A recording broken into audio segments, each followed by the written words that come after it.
We are going to have now a fireside chat with Lou Kerner, who will be leading the chat. Lou, as many of you probably know, is an expert in this crypto world and is a thought leader and highly respected within the industry. So we are honored to have Lou here today to lead the next discussion regarding 7 thoughts on crypto. So without further ado, please welcome Lou Kerner. Okay, thanks. And let's see, there it is. Okay, it's working. Okay, terrific. Do I get to see the slides? Okay, got to come up here to see the slides. So it is incredibly great to be here. I've lived in New York for 24 years, born and raised Angelino, went to UCLA. It's incredible to be back here and talking about crypto. 7 weeks ago, Howard called me and he said, we just decided today we're going to have a conference on ICOs, and here we are 7 weeks later. Oh my God, what a great job he's done. You know, thanks Howard, the whole team is incredible. And I'm here to give a talk. It's called 7 Thoughts on Crypto. And just real quick, by way of background, first part of my career, I was an equity analyst at Goldman Sachs, following media companies, and I left that when Idea Lab called me up and offered me to be. I was the 55th CEO in the Idea Lab incubator. It's great to see Larry Gross from Idea Lab here today. And I ran another company, and then I angel invested, and eventually I ended up starting a fund in January of 2012. And I was a fund, and when you're doing funds, you're always attracted to shiny objects. And somebody called me, a good friend of mine, in June of 2013, said, what do you think of Bitcoin? And I said, I think it's incredibly stupid. And he says, really? He says, how much about it do you know? And I go, nothing.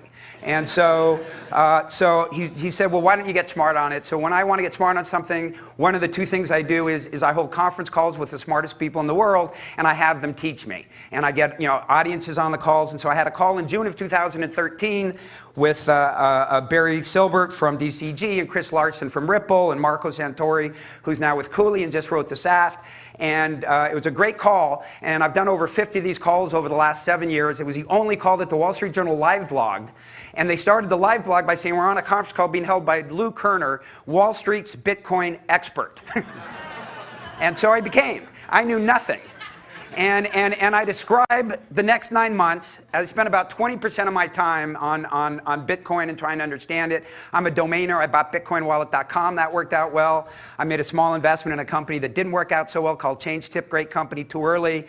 And after about 9 months of literally, I looked at it, and I looked at it, and I looked at it, and I never saw it. And fast forward in June of this year, not too long ago, I'm going, this ICO thing might be a thing. And so I held a conference call with Bancor and Tezos and Olaf from Polychain Capital. And on that conference call, Olaf said something, and I saw the light.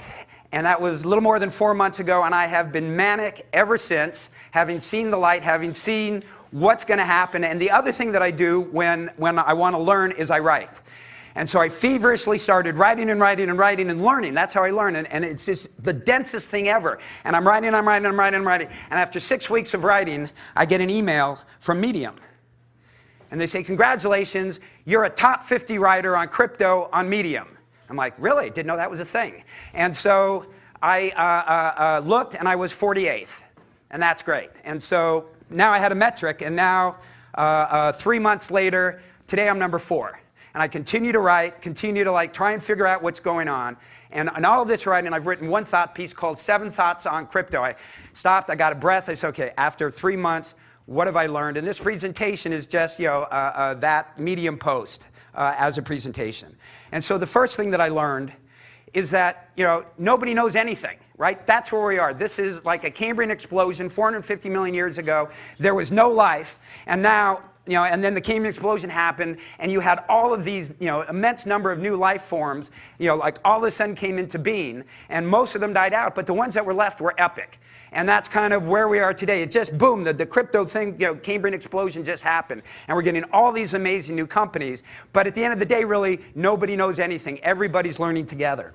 The second thing is, and unfortunately, these are supposed to come out one by one. They're supposed to be animated, but I guess it's not. So in any case, the second point is when I first got into Bitcoin, I was like, this is and I looked at it, I said, look, this is just a confidence game, right? This is just, there has to be another guy who's dumber than the guy before, who's willing to pay more for it to continue to go up.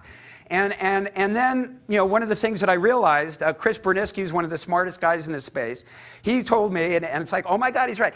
Everything is a confidence game. Every asset. Facebook is a confidence game. It's got a massive PE because people have confidence in it. And at some point down the future, they might not, but Bitcoin is nothing but a confidence game. But oh my God, what an incredible confidence game. And I think we're at the very, very beginning of it. And one of the other points that I made in the second point in the story is, as amazing as I think utility tokens are, that utility tokens are going to have a place. I'm going to talk about them a little bit later too, but security tokens are going to be, everything that's private should be, every private share should be a security share, right? You can get a global investor base and you can be liquid. And so, this is going to happen over time. That's why Howard and I are friends, because that's what the business that he's in. And so he's totally right to be focusing his business on that. And so the third thing is, and this is, most people in the room already know this, is, blockchain is kind of, is trust. Right? For the first time in history now, we can actually trust people and to do what they're going to do because it's going to be a smart contract, it's going to be there, and it's immutable, and trust. All of a sudden now trust can be scalable, and trust doesn't have to come from the man. It can come from an algorithm. And again, where we are, like blockchain is, blockchain, but, just where we are too, the thing at the bottom, we think about blockchain. Blockchain is a serial thing. You have block 1, block 2, block 3. The thing at the bottom it was in a company called IOTA white paper that I read, and what's that? That's called a DAG. A DAG, a directed acyclic graph, a DAG. Instead of 1 by 1 by 1, which is slow, a DAG, you can get thousands all at the same time, and through something called gossip, you can get consensus, and so it can be much faster. So I think DAGs are a thing. Who knows? It's early, but it's just so dense.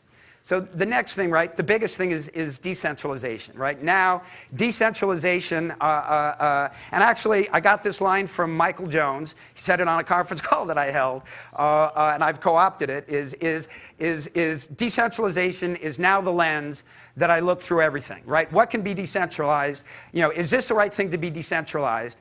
And not everything can be decentralized, but a lot of things can be decentralized. A lot of things will be decentralized. And when I thought, okay, what are going to be the first things that are going to be decentralized? And so, I looked, I said, well, it seems to me that the first thing to be decentralized might be the thing that, where the man in the middle is making the most amount of money.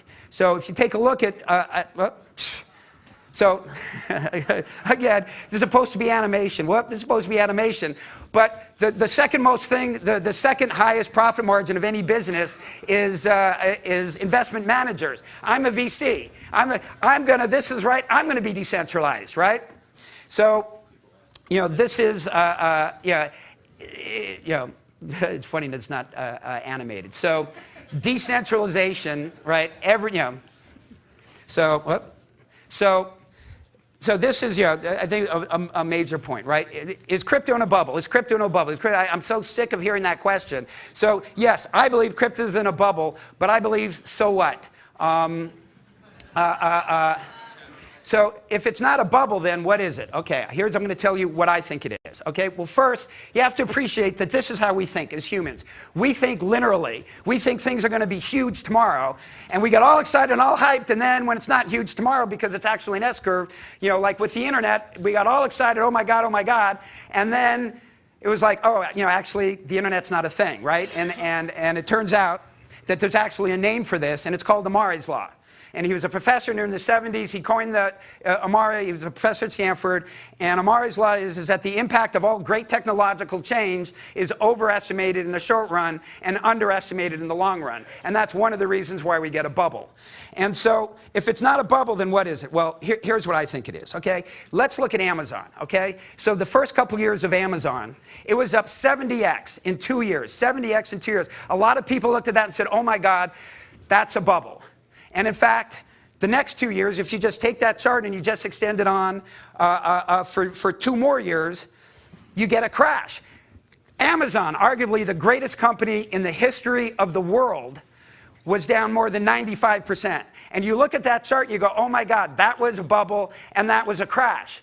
But now that we actually have the advantage of having more context, and we take that chart and we extend that chart out another 16 years, what you see is it wasn't a bubble and a crash.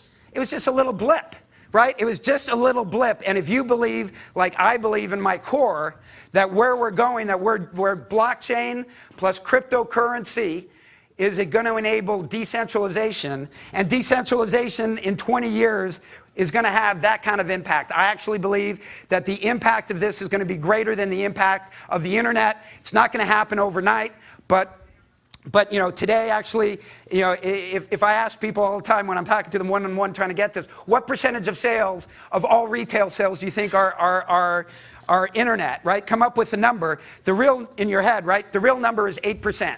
Right? 20 years later, we're still only at 8% of retail sales being online. So we're still in the early days of the internet. You know, I've got other points, but I want to spend time with Mike now. But the incredible, exciting thing, what I'm trying to spend all my time on, are the big macro issues that we need to address as an industry that are going to get us to that incredible place that, you know, I think that this industry, that decentralization and cryptocurrency and blockchain are going to get us in 20 years. So thank you very much.